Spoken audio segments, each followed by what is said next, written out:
guys. Pep, I want to hear your story. Oh boy.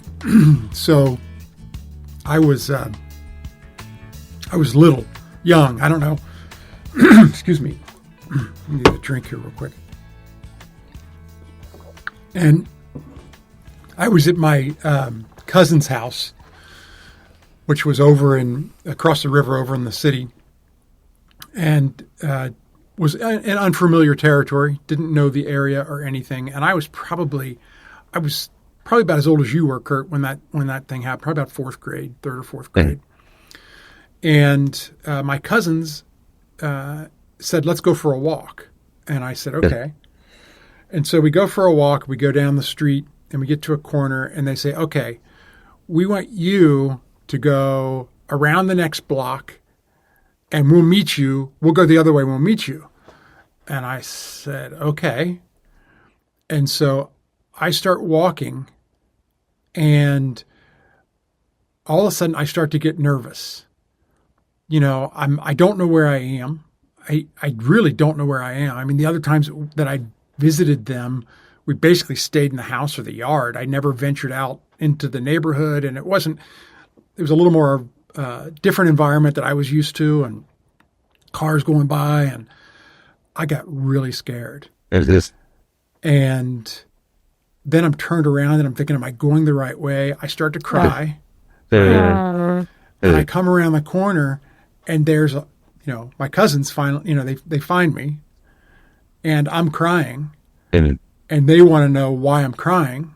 And so instead of saying I was scared because I felt like I was lost, I don't know where I am or what I'm doing, I made up a whole story about these teenagers that pulled up and were going to put me in their car and all this, and it got blown up a little bit because I did this because of the shame that I felt in that moment of, oh my gosh. First of all, I'm shamed that they found me crying, and I'm scared, and so instead of just, and so I think, okay, how am I doing that today? Like, what stories am I not really? What ruptures am I not really dealing with the actual rupture? Right. And instead, am I making up a different story because of my own shame or my own embarrassment? So when you told that story, I didn't want to, I wanted to tell it in the moment, but I didn't want to derail us. But I had a visceral reaction to it because I felt my own. I hadn't thought about that story for a long time until you brought that up, and then I'm like, "Ooh, I still feel that too. I still feel that in there." Right. Well, no, you go. See, you go. No. I'll remember, or not. Well, I know. I'm not sure I will. But like Pep, when you say, "How am I doing that today?" It's like that's when a rupture happens. Like my inclination is to dive deep, like either go right into the story or tell somebody about the rupture in a way that supports my. It's like we run to the space. Yeah. It's not usually curiosity about the story I'm telling or the assumptions I'm making. That's not usually where I go. Right. And to your point, Pep, it's like, okay, feeding the beast, and it's becoming this. Are we feeding what we want to feed? Is that what we want? Yeah.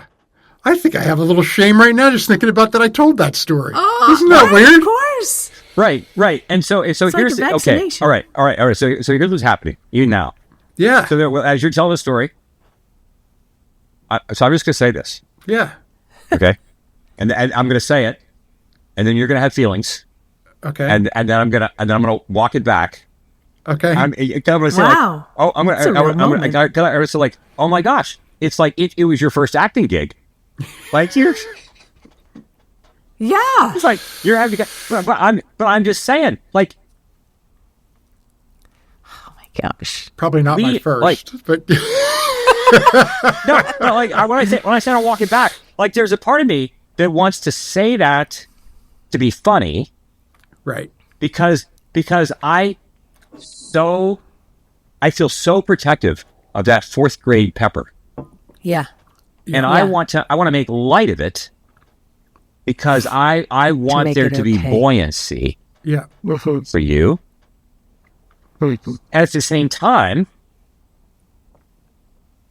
if we haven't first held the fourth grader who feels afraid and is tearful, and if we don't at first say empathy, right? That yeah, right. If we're not critical.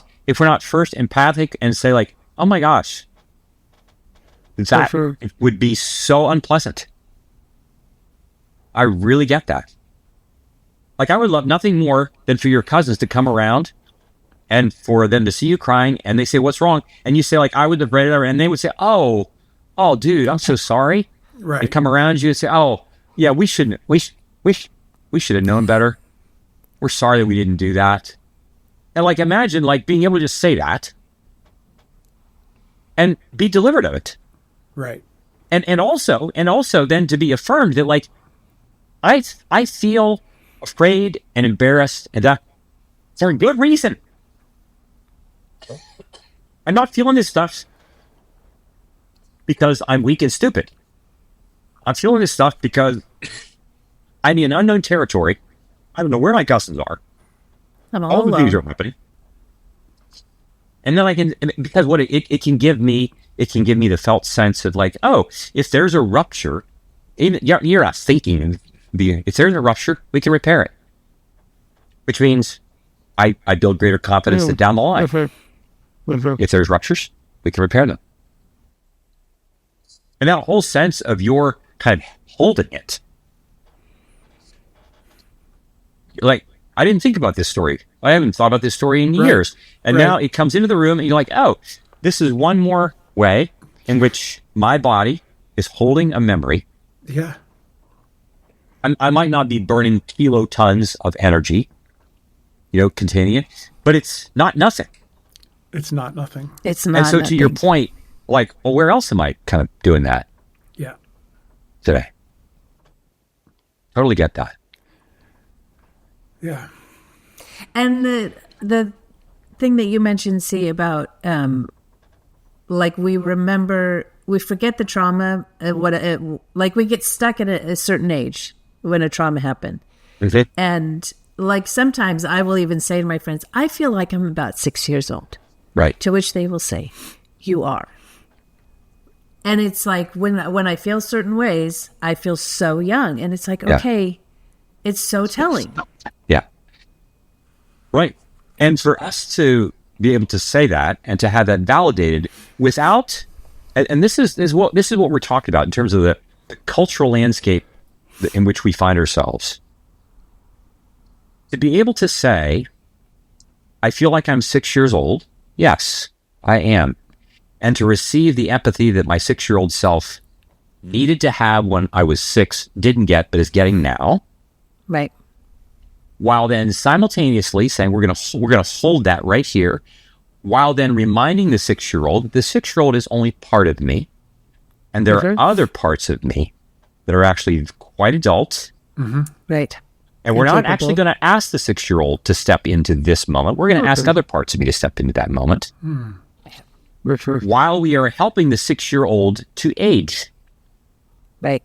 To grow and mature. So and fascinating. So we can make the process error, content and process, we can make the process error of either A, minimizing the 6-year-old. I feel like I'm 6-year-old. You're not 6 years old, Amy. Like, quit, like, stop. Heck?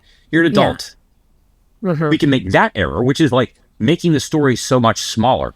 We're minimizing it. Grow up. Right. Exactly. Like what, dude? Like, why are you crying? We just walked around the block. Yeah. That was how many years ago? Come on. Right.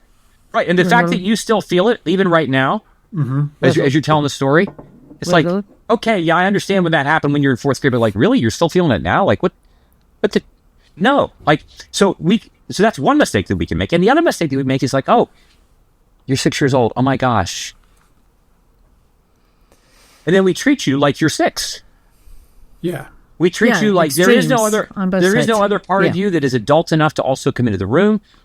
We don't ask you to take responsibility for any agency going forward. Right. Which is, and we have parts of our culture that do both of these things. We have, like, in the world in which I'm only a passive recipient in the world of things that are happening to me and there's nothing for me to do. This is a growing way in which our culture responds to all kinds of things, in which we are essentially saying what Adam said to God about Eve: the woman you gave me. Somebody else is responsible for something that, as it turns out, you only said to me. He didn't say, like, I'm the one that you said, don't eat of that tree. And so, for our listeners, we are walking a fine line, because evil will want to take advantage of either of those extremes. You know, where the church leadership wants to deny outright that they're responsible for anything for what happened. That didn't happen on my watch. That happened 30 years ago. And then on the other extreme, where the church is taking responsibility for things that they're not responsible for. Well, who does that mean? Like, well, it's not, again, because it's not the church. It is real human beings. Right. And so I just want to acknowledge for our listeners that I'm imperfect at this. We are often even imperfect at talking about this. Mm-hmm. And what I want us to be able to do is to have the humility. Something I'm actually quite imperfect at acquiring. I want to have the humility to be able to name that we are imperfect at this, even as we want to talk about it, with the confidence of what Leslie Newbigin said once about the disciples' witness, when he said in his commentary on the Gospel of John, I've said this here before perhaps, when he said that therefore we learn that even though the disciples' witness was imperfect, it did not mean it was ineffective. And I mean, I know that when I'm with the two of you, I'm just very aware, because you give me the freedom to bring all the parts of me into the room. That includes the imperfect parts. So I'm much more aware of the parts of me that I don't really like, because you create space for them to come into the room. But also then simultaneously, you also are placing demands. I mean, demands with like capital D, right? This is what love demands. That we're not going to just give that part that has behaved badly a get out of jail free card, but we're also not going to throw them under the bus. Yeah. Because we serve a God who is easily pleased and hard to satisfy, as Lewis said.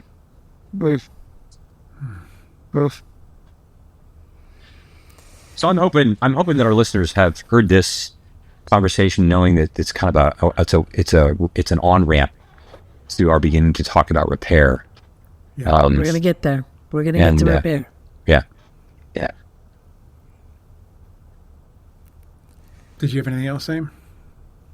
No, we could talk for another hour, but I don't think. Well, we can't. I have to go change into another wardrobe. Right. So you have to put those twinkly lights on. I do. Yes. Yes. Yeah. Take a picture. Take a picture. I will. Okay, you guys. Thank you for today, both of you. I appreciate you. Appreciate this is so awesome. You. All right. Love you. Until next time. Until next time. Right. We'll talk soon. Yep.